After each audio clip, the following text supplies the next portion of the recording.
দ্রুত সংবাদে আপনাদের সাথে আছে আমি তানিয়া আফরিন। শুরুতেই জানাবো সংবাদ শিরোনাম। বিশ্ববিদ্যালয় করার দাবিতে তিতুমির কলেজের শিক্ষার্থীদের সড়ক অবরোধ, তীব্র যানজটে ভোগান্তি।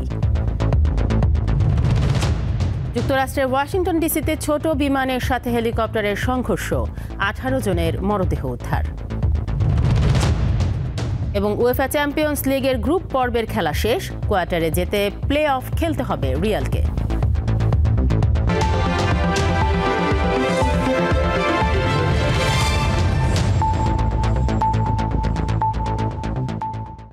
দেখছিলেন শিরোনাম, এবারে পুরো খবর। বিশ্ববিদ্যালয় করার দাবিতে রাজধানীর মহাখালীতে সড়ক অবরোধ করেছে তিতুমির কলেজের শিক্ষার্থীরা। এতে মহাখালী গুলশান সড়কে যান চলাচল বন্ধ রয়েছে। এর প্রভাবে মহাখালীর আশপাশের বিশেষ করে বিমানবন্দর সড়কে তীব্র যানজট দেখা দিয়েছে। এ যানজট তেজগাঁও এলাকায়ও ছড়িয়ে পড়েছে। দাবি পূরণে প্রশাসনের সুনির্দিষ্ট ঘোষণা না আসা পর্যন্ত আন্দোলন চালানোর ঘোষণা দিয়েছে তিতুমির কলেজের শিক্ষার্থীরা। ঢাকা বিশ্ববিদ্যালয় থেকে ঢাকার সরকারি 7টি কলেজের অধিভুক্তি বাতিল দাবির মধ্যেই স্বতন্ত্র বিশ্ববিদ্যালয় করার দাবি তোলে তিতুমির কলেজের শিক্ষার্থীরা। সম্প্রতি ঢাকা বিশ্ববিদ্যালয় থেকে সরকারি 7টি কলেজের অধিভুক্তি বাতিল হলেও তাদের পরিচালনার বিষয়ে কোনো সিদ্ধান্ত নেয়নি সরকার।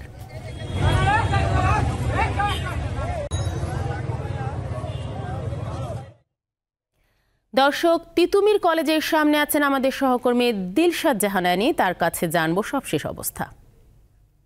অ্যানি, সড়ক অবরোধ তুলে নিতে শিক্ষার্থীদের সাথে প্রশাসনের কেউ কথা বলেছে কিনা, পাশাপাশি জানাবেন তেজগাঁও গুলশান এর আশপাশের সব সড়কে তীব্র যানজট দেখা দিয়েছে।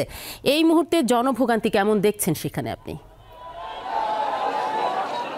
তানি, আপনি যেমনটা বলেছেন যে আজকে সকাল 10:30টায় থেকেই কিন্তু তিতুমির কলেজের সামনের যে সড়কটি রয়েছে সেখানে তিতুমির কলেজের শিক্ষার্থীরা তিতুমির কলেজকে বিশ্ববিদ্যালয় করার দাবিতে কিন্তু আমরণ অনশনের যে কর্মসূচি সেটি পালন করছে। তো এরই প্রেক্ষিতে কিন্তু গুলশান, বনানী, তেজগাঁ সহ যে আশপাশের যে সড়কগুলো আছে, বিমানবন্দরের যে ব্যস্ততম সড়ক, প্রত্যেকটি সড়কটিতে আমরা দেখেছি যে তীব্র যানজটের সৃষ্টি হয়েছে। মানুষ পায়ে হেঁটে গন্তব্যে যাচ্ছেন। আর আপনি যেটা বলেছেন যে এ বিষয়ে শিক্ষার্থীদের সাথে প্রশাসনের কোনো কথা হয়েছে কিনা, শিক্ষার্থীরা কিছুক্ষণ আগেই ব্রিফিং করেছেন। সেই ব্রিফিংয়ে আমাদেরকে জানিয়েছেন যে তাদের সাথে প্রশাসনের কেউ এখন পর্যন্ত কোনো কথা বলেনি। আর তারা যখন আন্দোলন শুরু করেছিলেন তখন কিন্তু তারা স্মারকলিপি জমা দিয়েছিলেন প্রধান উপদেষ্টা বরাবর, এবং তখন কিন্তু একটি কমিটি গঠন করা হয়েছিল এবং আশ্বাস দেওয়া হয়েছিল যে তিতুমির কলেজকে বিশ্ববিদ্যালয় করা হবে। কিন্তু সেই আশ্বাস এখনো বাস্তবায়ন হয়নি। এ কারণে কিন্তু মূলত তারা আবারও আন্দোলনে এসেছে, রাস্তায় নেমেছে। এবং তারা আমাদেরকে আরও বলেছে যে তারা তিতুমির কলেজের ভেতরেই কিন্তু অবস্থান কর্মসূচি পালন করছিল, কিন্তু কলেজ কর্তৃপক্ষ তাদের এই দাবির দিকে কোনো কর্ণপাত করেনি। এজন্য তারা বাধ্য হয়ে কিন্তু রাস্তায় নেমে এসেছেন। আর এখন আমরা এর কিছুক্ষণ আগে কিন্তু দেখেছি যে আমরণ অনশন পালন করা দুজন শিক্ষার্থী কিন্তু অসুস্থ হয়ে পড়ে, এবং অসুস্থ হয়ে পড়ার পর কিন্তু তাদেরকে দুজনকে হাসপাতালে নেওয়া হয়েছে। আর শিক্ষার্থীরা আমাদেরকে প্রেস ব্রিফিং করে যেটি বলেছেন সেটি হচ্ছে যে তাদের যে দাবি আছে মূলত সেই দাবি যতক্ষণ না মানা হবে ততক্ষণ তারা আন্দোলন চালিয়ে যাবেন। আর এর সাথে তারা আরেকটি বিষয় যোগ করেছেন যে সম্প্রতি যে ঢাকা বিশ্ববিদ্যালয়ের অধীনে যে 7টি কলেজ অধিভুক্ত ছিল সেগুলো কিন্তু বাতিল করা হয়েছে। তাদের দাবি হচ্ছে যে এই 7টি কলেজ যারা আছে তাদের সাথে কিন্তু তারা আর একসাথে থেকে কোনো একটি বিশ্ববিদ্যালয়ের অধীনে থাকতে চায় না। তারা নিজেদের তিতুমির কলেজকে বিশ্ববিদ্যালয় হিসেবে তারা দেখতে চান। এটাই হচ্ছে তাদের মূল দাবি। তো এইখান থেকে এই ছিল সবশেষ। তেজগাঁও তিতুমির কলেজ থেকে যুক্ত ছিলেন সহকর্মী দিলশাদ অ্যানি। 58তম বিশ্ব ইজতেমার প্রথম পর্ব শুরু হচ্ছে আগামীকাল। এতে অংশ নিতে এরই মধ্যে গাজীপুরের টঙ্গীতে ইজতেমা মাঠে সমবেত হতে শুরু করেছেন মুসল্লিরা। আসছেন বিদেশি মুসল্লিরাও। এবার বিশ্ব ইজতেমার প্রথম পর্ব হবে 2 ধাপে। মাওলানা জুবায়েরপন্থীরা 31 জানুয়ারি থেকে 2 ফেব্রুয়ারি এবং 3 থেকে 5 ফেব্রুয়ারি পর্যন্ত 2 ধাপে ইজতেমায় অংশ নেবেন। প্রথম ধাপে 41 জেলা এবং দ্বিতীয় ধাপে 22টি জেলার মুসল্লিরা সমবেত হবেন। ইজতেমার দ্বিতীয় পর্ব মাওলানা সাদ পন্থীরা অংশ নেবেন 14 থেকে 16 ফেব্রুয়ারি পর্যন্ত।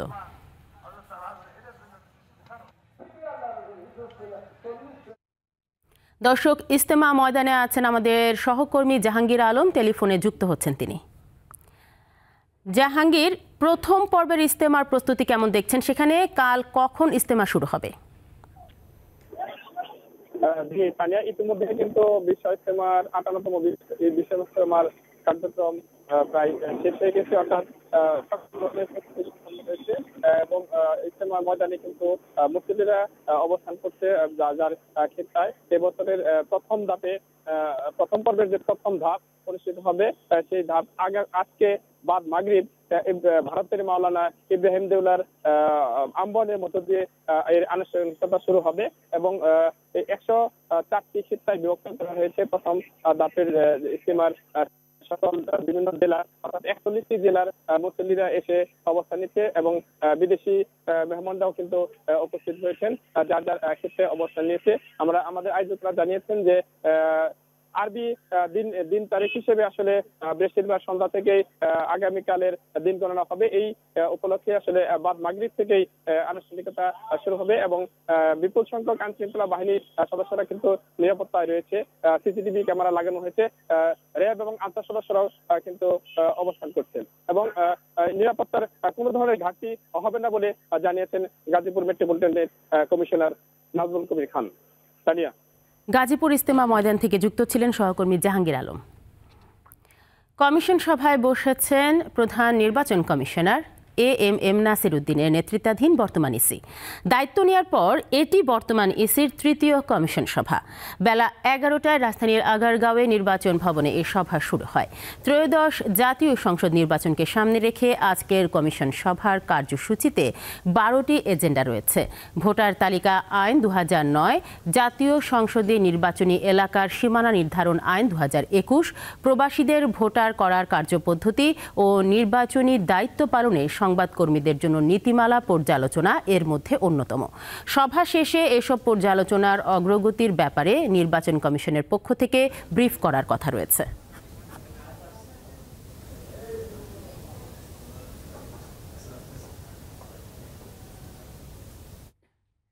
জুলাই আগস্ট আন্দোলনের একটি হত্যা মামলায় যাত্রাবাড়ী থানার সাবেক ওসি আবুল হাসান ও এসি তানজিল আহমেদকে কারাগারে পাঠিয়েছে আন্তর্জাতিক অপরাধ ট্রাইব্যুনাল। বৃহস্পতিবার যাত্রাবাড়িতে পুলিশের ছেলে ইমাম হোসেন তাইম হত্যার ঘটনায় দায়ের করা মানবতা বিরোধী অপরাধের মামলায় তাদের ট্রাইব্যুনালে নেওয়া হয়। আগামী 6 এপ্রিলের মধ্যে এই মামলার প্রতিবেদন জমা দিতে বলেছে আদালত। তাইম হত্যার ঘটনায় গত 15 ডিসেম্বর ওসি আবুল হাসানকে জিজ্ঞাসাবাদ করে তদন্ত সংস্থা।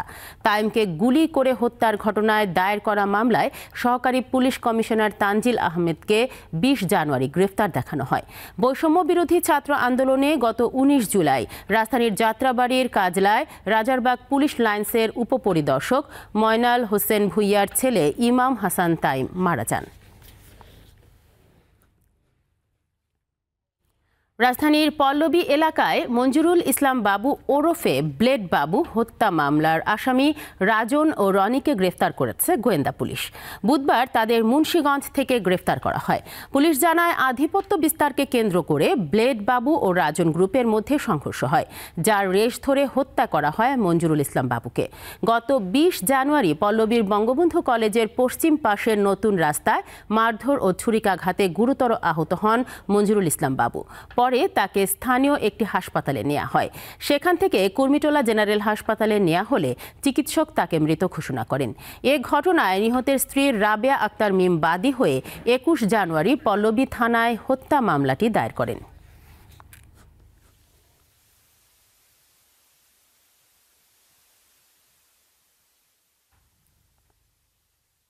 শেষ করব দীপ্ত সংবাদ, তবে যাবার আগে সংবাদ শিরোনামগুলো জানাবো আরও একবার। বিশ্ববিদ্যালয় করার দাবিতে তিতুমির কলেজের শিক্ষার্থীদের সড়ক অবরোধ, তীব্র যানজটে ভোগান্তি।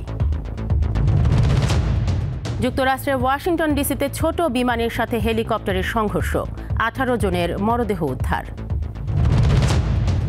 এবং উয়েফা চ্যাম্পিয়ন্স লিগের গ্রুপ পর্বের খেলা শেষ, কোয়ার্টারে যেতে প্লে অফ খেলতে হবে রিয়ালকে। এ ছিল এখনকার মতো। আমাদের পরবর্তী সংবাদ বিকেল 4টায়। দর্শক, আরও তথ্য ও বিনোদনের খবর পেতে যুক্ত থাকুন দীপ্ত ডিজিটাল প্ল্যাটফর্মগুলোতে। ধন্যবাদ সবাইকে।